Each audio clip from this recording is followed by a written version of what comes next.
Welcome back ಸ್ನೇಹಿತರೆ. ನಾವು ಈಗಾಗಲೇ ಕಂಪ್ಯೂಟರ್ಗೆ ಸಂಬಂಧಪಟ್ಟಂತೆ ಹಲವು ತರಗತಿಗಳನ್ನು ನೋಡಿದ್ದೇವೆ ಸ್ನೇಹಿತರೆ. ಅದರಲ್ಲಿ ಕಂಪ್ಯೂಟರ್ ಬಗ್ಗೆ ನಿಮ್ಮೆಲ್ಲರಿಗೂ ಗೊತ್ತಿರುವಂತೆ ಕಂಪ್ಯೂಟರ್ನ ಇತಿಹಾಸ,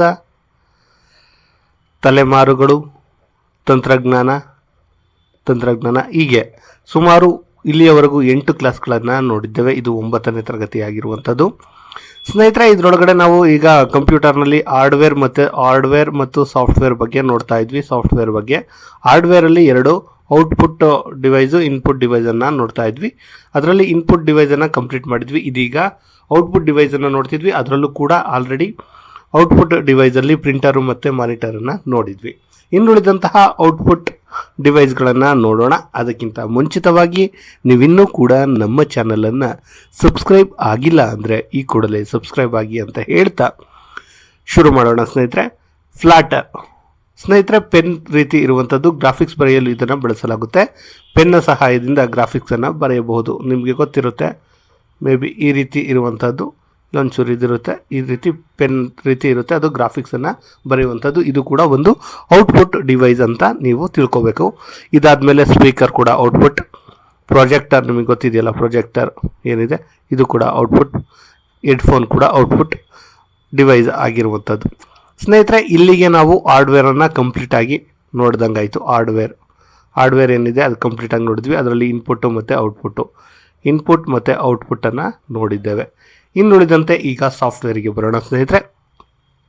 ಸಾಫ್ಟ್ವೇರಲ್ಲಿ ಅತ್ಯಂತ ಮುಖ್ಯವಾದಂತಹದ್ದು ಏನು ಅಂತ ನೋಡೋದಾದರೆ ಸ್ನೇಹಿತರೆ, ನಿಮಗೆ ಗೊತ್ತಿರಲಿ MS ಆಫೀಸ್ ಅತಿ ಮುಖ್ಯವಾಗಿರುವಂಥದ್ದು. ಈ MS ಆಫೀಸ್ ಎನ್ನುವಂತಹದ್ದನ್ನು ಮೈಕ್ರೋಸಾಫ್ಟ್ ಕಂಪನಿ ರಚಿಸುತ್ತೆ. ಮೈಕ್ರೋಸಾಫ್ಟ್ ಆಫೀಸ್ ಇದೊಂದು ಸೂಟನ್ನು ಹೊಂದಿದೆ. ಸೂಟ್ ಅಂದರೆ ಒಂದು ನಾವೇನಂತೀವಿ ಗೊಂಚಲು ಅಂತೀವಿ, ಗುಂಚ ಅಂತ ಕೂಡ ನಾವೇನು ಕರಿತೀವಿ ಆ ರೀತಿ. ಅಂದರೆ MS ಆಫೀಸಲ್ಲಿ ಹಲವಾರು, ಅಂದರೆ ಈಗ ಎಡಿಟಿಂಗ್ ಸೂಟ್ ಅಂತ ಕರಿತೀವಿ, ಅಂದರೆ ತುಂಬ ಜನ ಎಡಿಟ್ ಮಾಡುವಂಥದ್ದು. ಹಾಗೆ MS ಆಫೀಸಲ್ಲಿ ಏನೆಲ್ಲ ಇದೆ ಅಂತ ನೋಡಿದ್ರೆ MS ಆಫೀಸ್ ಸೂಟಲ್ಲಿ MS Word, MS Excel, MS PowerPoint, MS Access ಮತ್ತು MS ಔಟ್ಲುಕ್ ಮತ್ತು MS ಒನ್ ನೋಟ್ ಇವೆಲ್ಲವನ್ನು ಸೇರಿಸಿ MS ಆಫೀಸ್ ಸೂಟ್ ಅಂತ ಕರಿತೀವಿ. ಏನಂತ ಕರಿತೀವಿ? MS ಆಫೀಸ್ ಸೂಟ್ ಅಂತ ಕರಿತೀವಿ. ಇನ್ನು ಸ್ನೇಹಿತರೆ, ಇದನ್ನು ಕಂಪ್ಲೀಟಾಗಿ ನೋಡ್ಕೊಂಡು ಹೋಗೋಣ. ಈಗ ನಾನು ಮೊದಲಿಗೆ ನಿಮಗೆ ಈ MS ಸೂಟ್ನ 6 ಇವುಗಳನ್ನು ಜಸ್ಟ್ ಪರಿಚಯ ಮಾಡ್ತೀನಿ. ಆಮೇಲೆ ನೆಕ್ಸ್ಟ್ ಕ್ಲಾಸಲ್ಲಿ ಒಂದು ಕ್ಲಾಸಲ್ಲಿ ಒಂದನ್ನು ಅಥವಾ 2 ಕಂಪ್ಲೀಟ್ ಮಾಡ್ಕೊಂಡು ಹೋಗೋಣ. MS ಆಫೀಸ್ನಲ್ಲಿ ನಾವು ವರ್ಷನನ್ನು ನೋಡಬೇಕಾಗುತ್ತೆ. ಮೊದಲಿಗೆ ಬಂದಂಥದ್ದು MS ಆಫೀಸ್ ವರ್ಷನ್ ವಿಂಡೋಸ್ 1990ರಲ್ಲಿ. ಆಮೇಲೆ MS ಆಫೀಸ್ 3.0 ಬರುತ್ತೆ 92ನಲ್ಲಿ. MS ಆಫೀಸ್ 4X ಬರುತ್ತೆ 93ನಲ್ಲಿ. MS ಆಫೀಸ್ 95 ಬರುತ್ತೆ. MS ಆಫೀಸ್ 97 ಬರುತ್ತೆ. MS ಆಫೀಸ್ 2000 ಬಂದೆ, ಅದು 1992ರಲ್ಲಿ ರಿಲೀಸ್ ಆಗುತ್ತೆ. MS office XP 2001ರಲ್ಲಿ. MS office 2003, MS office 7, MS office 10, MS office 13, MS office 16 ಕೂಡ ಬರುತ್ತೆ. ಇದೆಲ್ಲವೂ ವರ್ಷನ್ ಆಗಿರುತ್ತೆ. ಕೇಳ್ತಾರೆ ನಿಮಗೆ, ಅದನ್ನು ನಿಮ್ಮ ನೆನಪಲ್ಲಿ ಇಟ್ಕೊಂಡಿರ್ಬೇಕಾಗುತ್ತೆ. ಇನ್ನು MS ವರ್ಡ್ ಬಗ್ಗೆ ನೋಡೋಣ. ಇವತ್ತು ಜಸ್ಟ್ ನಿಮ್ಮ ಪರಿಚಯ ಮಾತ್ರ ಮಾಡ್ತೀನಿ ಈ ಕ್ಲಾಸಲ್ಲಿ. MS ವರ್ಡ್ ಇವೆಲ್ಲವನ್ನು, ಇದರ ಬಗ್ಗೆ ಕಂಪ್ಲೀಟ್ ಡೀಟೇಲ್ಸನ್ನು ಮುಂದಿನ ಕ್ಲಾಸಲ್ಲಿ ನೋಡೋಣ ಸ್ನೇಹಿತರೆ. MS ಆಫೀಸ್ನ ಫುಲ್ ಫೈಲ್ ಎಕ್ಸ್ಟೆನ್ಷನ್ ಅಂದರೆ ಏನು ಇರುತ್ತೆ ಅಂದರೆ ಡಾಟ್ DOC ಅಂತಿರುತ್ತೆ. 2007ರಿಂದ .docx ಅಂತ ಇರುತ್ತೆ.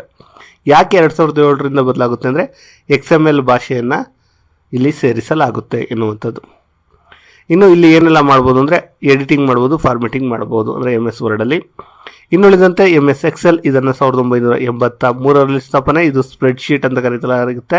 ಅಲ್ಲಿರುವಂಥ ಹಾಳೆಗಳನ್ನು ಅಕೌಂಟಿಂಗು, ಕ್ಯಾಲ್ಕುಲೇಟಿಂಗ್ಗೆ ಬಳಸಲಾಗುತ್ತೆ. ಇದರ ಫುಲ್ ಫಾರ್ಮ್ ಅಥವಾ ಫೈಲ್ ಎಕ್ಸ್ಟೆನ್ಷನ್ ಬಂದು XLS ಅಥವಾ XLSX.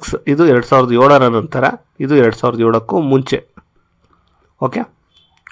ಇನ್ನು MS ಪವರ್ ಪಾಯಿಂಟ್ ನಿಮ್ಮೆಲ್ಲರಿಗೂ ಗೊತ್ತಿರುತ್ತೆ. MS ಪವರ್ ಪಾಯಿಂಟನ್ನು ನಾವು ಏನಕ್ಕಾಗಿ ಬಳಸ್ತೀವಿ? ಸೆಮಿನಾರ್ಗಳಿಗಾಗಿ, ಪ್ರೆಸೆಂಟೇಷನ್ಸ್ಗಳಿಗಾಗಿ ಬಳಸ್ತೀವಿ.